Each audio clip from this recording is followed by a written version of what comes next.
Hi, and welcome to Purple Figs, an ekphrastic workshop right here in the Cotuit Center for the Arts Gallery. My name is Jason Mellin. I'm joined as always by my co-host, Kim Baker. the amazing Kim Baker. Kim, tell us a little bit about Purple Figs, our workshop, what we're doing here today. So it's funny, someone was just asking me, what is Purple Figs and why Purple Figs? So I'll tell you briefly about that. But it's our workshop where Jason and I look at the exhibits that are here, the beautiful exhibits in our award-winning gallery, and we take a piece of art that speaks to us for whatever reason. We write a poem, and then we record it, and we perform that poem for you and talk about what inspired us, what we loved about it. But this is a sort of double ekphrasis here today because this is our Mutual Muses exhibit, and it's the first time we've hosted it here in our gallery. It's about 15 years old, and it's one of the favorite exhibits that both artists and poets on Cape Cod absolutely love. This exhibit that was started years ago by Lauren Woke, and when she retired, she gave the show to us. So we're so grateful to Lauren and for all those poets and artists. So what we're doing here today is more of what you're going to see on the walls. And we really always encourage you to come in and see this for yourself because we can't do it justice just talking about it, but we'll try.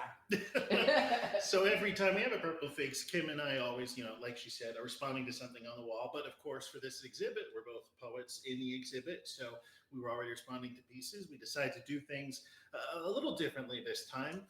We took a piece last week. There'll be a link in the description if you want to check that out to the other one we did for Mutual Muses.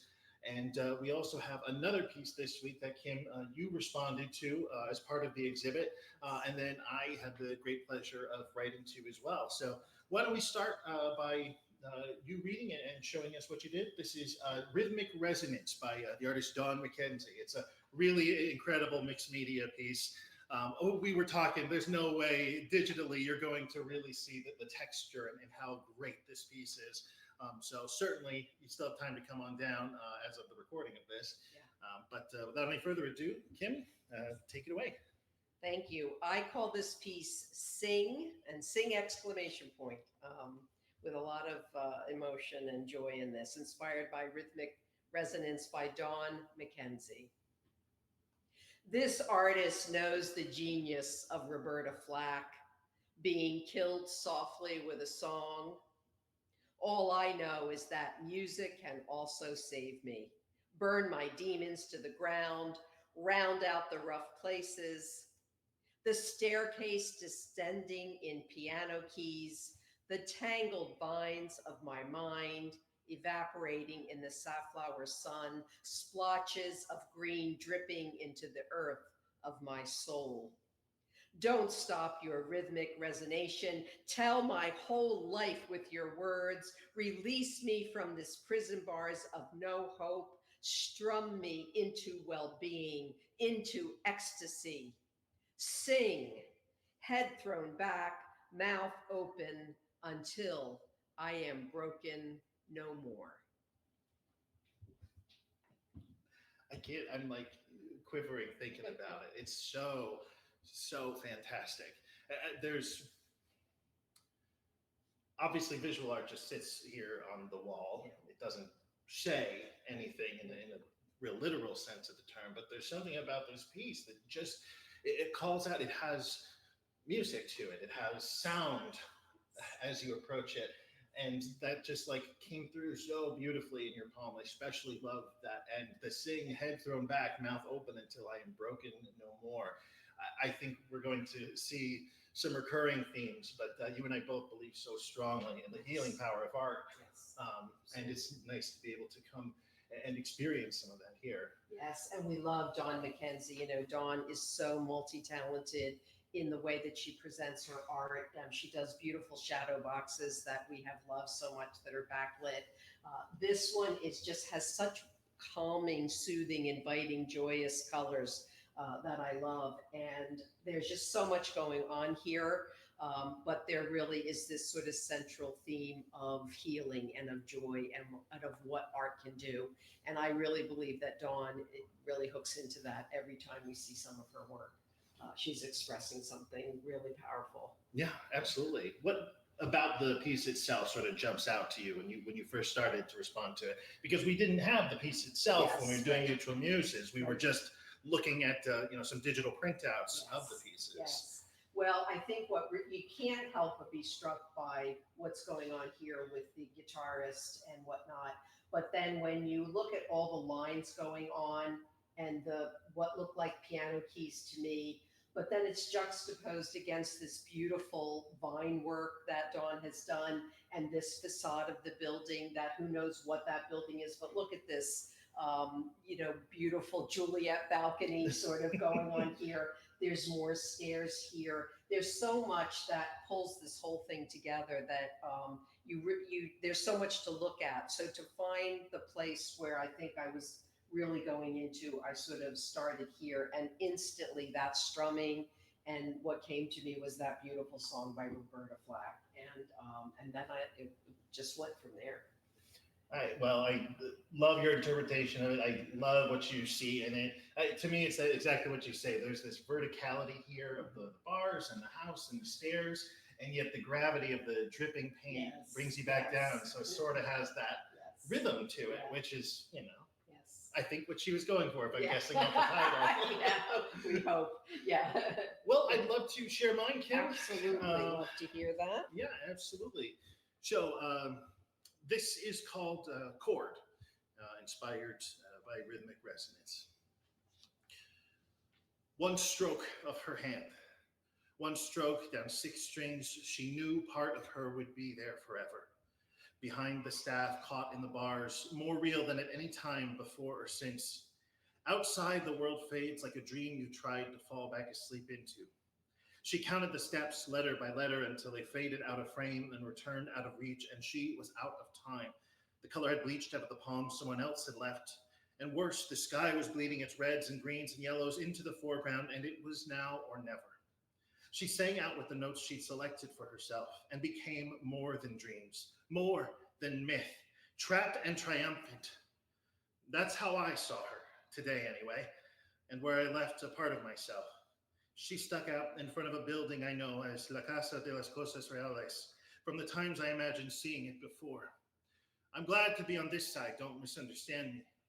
But I think I'll always be envious of someone so powerful they can only be contained by their own art. I walk away with a song in my head that I must have heard somewhere, I can't remember where, and later tell my wife about the piece I saw in the gallery.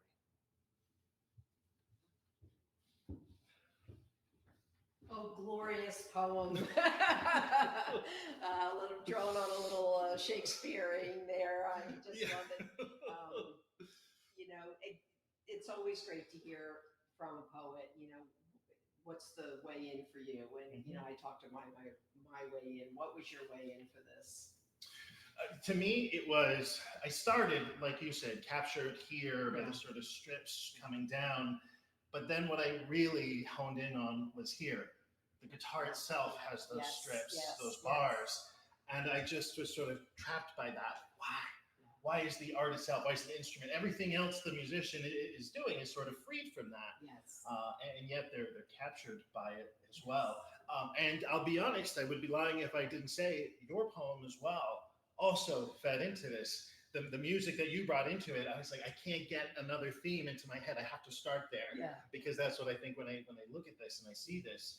So it was nice. It was sort of finding inspiration from multiple places. And then beyond that, it was just trying to contrast that. And trying to stand here in the gallery, which we always recommend. You got to come here and see the work. Trying to stare at that and walking away and feeling part of myself behind it, which is how I know that I've really connected with a piece of art. And all I could think about was the little bits of music that I was leaving here with, and how I wanted to tell someone about it. Oh, I love that. We always talk too about the choices that artists make, and I'm going to ask you about the choices you made as a poet, but it was now or never just stopped me cold. And the fact that you isolated that sort of in the middle of this poem as its own line, any thoughts about, that choice, or is that just how it spoke to you? So as a performer, on the stage, I always find when it really matters, Mhm. there is a moment. I've talked to other performers, they have this same thing where they're leaving behind who they were before and becoming something new. Interesting. So to me, that's why you'll see. There'll be a link in the description to a PDF to see these on the page. Yeah. But there is that moment where you pause and realize, now I must transform. Okay. Now I must become Okay. something Love else. So that's it was so important to me to have Yeah. that moment, and for everything after that to just be triumph. Right. Yeah. Because visually it's so compelling, but also when you hear it, it's so compelling to come to that moment. And I think the other thing is that, always be envious of someone so powerful, they can only be contained by their own art. I love the wisdom that comes out of looking at a piece and taps into something. And what did that for you there? That's sort of like where I started and began. Those bars there, Yeah. like, are they trapped by it? Right. Maybe, but is that okay? Yeah. And I've done things. I've created poems. I've performed in shows. I've directed shows where I'm like, oh, this is the limits of myself. These are my own boundaries as sort of a human, and they're so fleeting. It's one of the things I love about visual art is that this is here now. It's not like a theater, play. Which will fade. Yes. This will exist, and this figure will always be there, and Dawn will always be tied up with her playing in the bars. Yes, absolutely. Well, and I think what I love about this particular piece, we also talk about, how you title something. And there's something about the rhythmic resonance and the fact that this piece is really speaking. It's not just the guitar playing, it's that everything sort of becomes one, even though there are very distinct lines and very distinct horizontal and vertical lines, but there's something about that Dawn is able to pull everything together that was kind of mesmerizing. And I see something different every time I look at it. I do, but I always hear Yes. Killing Me Softly. Yeah, okay. So, Okay. that much at least will stay the same. Okay. So we'll include a link to that as well. Yeah, very nice. Very You nice. can experience it in the right way. Thank you, And Roberta. of course, as always, please come to the gallery. Mutual Muses is here for another 2 weeks. Yes, here till October 15. Gallery is always free. You can check the hours on our website. And if you want to talk to us when you get here, please let us know. We'd love to have a conversation and really delight in art with you. Yeah, I don't think there's a better way to put it than that. Delight in art with you. That's the subtitle of Purple Figs. Yeah. Really. Okay. Yes, absolutely. All right. Well, thank you all so much for joining us again. We will see you here at the Cotuit Gallery soon. Bye now.